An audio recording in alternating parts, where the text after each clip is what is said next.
kita berada di bab 2 sekarang. Kita akan mendengar penerangan tentang peta minda yang dihasilkan tadi yang bertajuk kitar semula dan bertemakan alam sekitar. Dalam peta minda ini ada 3 cabang utama, soalan 1, soalan 2 dan soalan 3. Soalan 1 selalunya berkaitan atau berdasarkan video. Jadi dalam video tadi kita ada lihat 3 situasi yang berlaku di 3 tempat, iaitu kolong blok, tepi jalan raya dan di rumah. Kita akan menerangkan bahagian kolong blok dahulu. Jadi situasi di kolong blok ini menunjukkan seorang bapa dan anak lelakinya menghampiri tong kitar semula. Jadi A ni melambangkan anak ya. Si anak mahu membuang botol plastik dan juga buah limau. Namun perbuatannya itu dilarang oleh si ayah. Ayah menunjukkan papan tanda ya.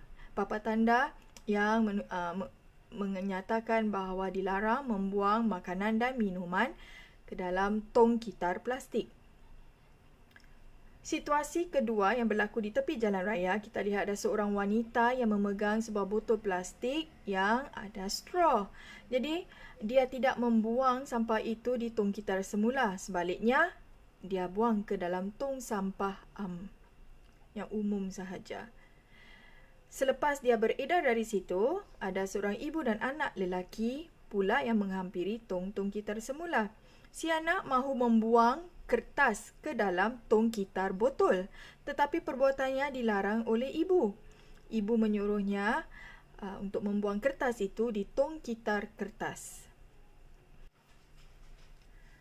Dalam situasi ketiga yang berlaku di rumah, ibu sedang menerangkan kepada anak lelakinya cara kitar semula. Jadi si anak lelaki itu mahu menggunakan beg plastik tetapi dilarang oleh ibu. Ibu menyuruhnya menggunakan beg kain. Sudu garpu juga digantikan dengan sudu garpu besi kerana ibu mahu mendidik anaknya untuk mengelakkan menggunakan plastik.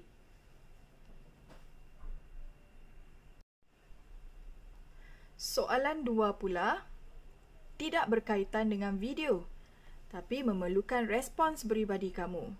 Jadi di sini saya telah letakkan apa yang saya tahu ataupun apa yang kamu tahu tentang tema alam sekitar ataupun kitar semula. Jadi cabang bagi isi sampingan ni saya letak bahawa kitar semula ni penting kerana ia menjaga alam sekitar dan kitar semula ni memberikan kesan kepada alam sekitar kita. Ia mengelakkan pencemaran. Di pencemaran sini boleh berlaku di darat, air atau udara. Jadi bagi pencemaran di darat, salah satu kesan kita nampak ialah kitar semula ni dapat mengurangkan sampah sarap. Bagi pencemaran air pula, untuk mengelakkan pencemaran air, kitar semula ni dapat mengurangkan pembuangan sampah dan kimia. Untuk mengelakkan pencemaran kitar semula juga mengelakkan pencemaran di udara kerana ia mengurangkan pembakaran sampah dan plastik supaya gas berbahaya tidak merosakkan lapisan ozon. Cabang kedua yang saya letakkan di sini ialah untuk meletakkan pengalaman cara saya mengitar semula. Jadi salah satu cara ialah mengguna semula kotak dan botol. Mungkin ada cara-cara lain yang awak pernah nampak, awak pernah lihat atau awak pernah buat. Jadi awak boleh sertakanlah kalau awak buat peta minda awak.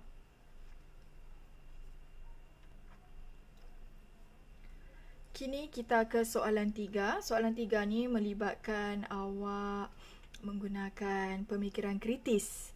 Sebab tu ada gambar otak dan lampu bol di sini. Soalan 3 selalunya berlegar tentang sekolah, masyarakat, negara, dunia ataupun peringkat global. Jadi lazimnya semua soalan di sini berkaitan dengan tema alam sekitar. Jadi soalan 3 ni akan ditanyakan sebanyak 3 jenis soalan.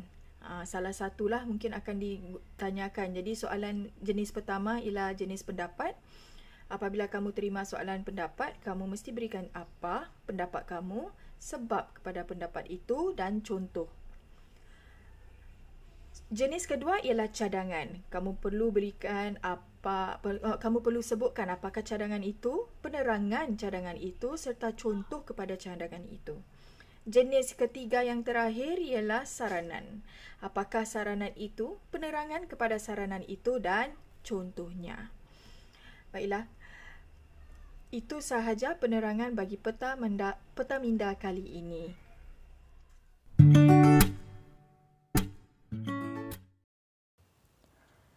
Soalan 1 selalunya berkaitan dengan video. Contoh soalan 1. Ceritakan satu perbuatan baik yang kamu lihat dalam video tadi.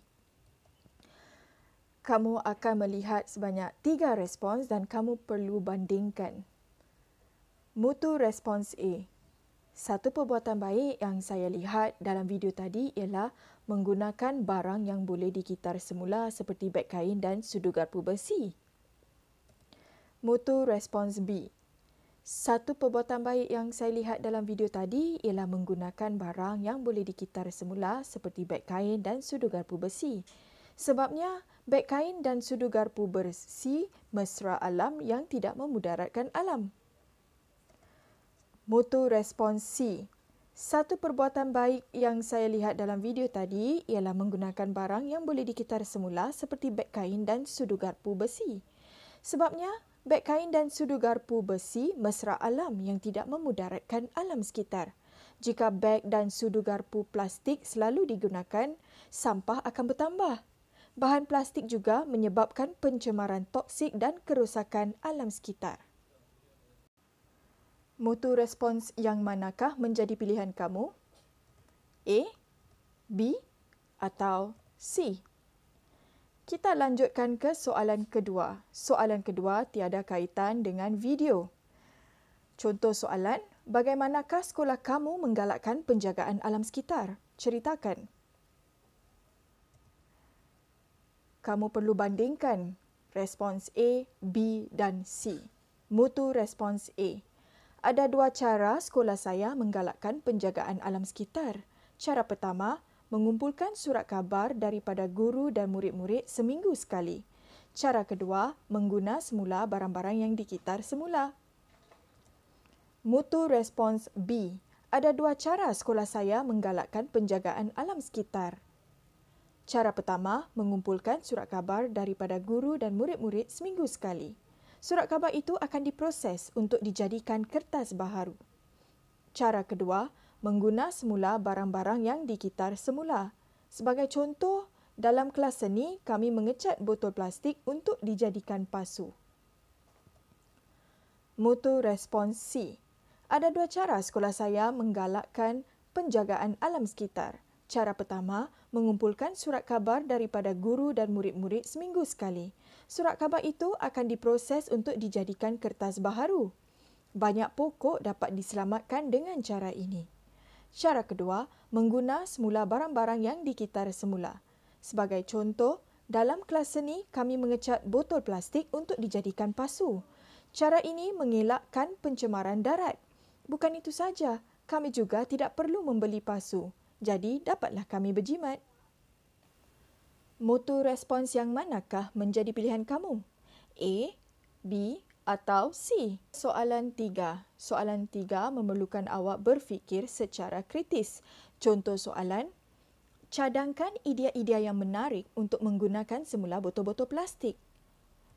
Kamu akan melihat sebanyak 3 respons. Saya akan bacakan mutu respons A. Idea pertama ialah bunga perhiasan. Idea kedua pula ialah terarium. Mutu respons B. Idea pertama ialah bunga perhiasan. Idea kedua pula ialah terarium. Kedua-dua idea tersebut menarik kerana botol-botol plastik boleh dibentuk untuk kegunaan baharu. Mutu respons C. Idea pertama ialah bunga perhiasan. Idea kedua pula ialah terarium.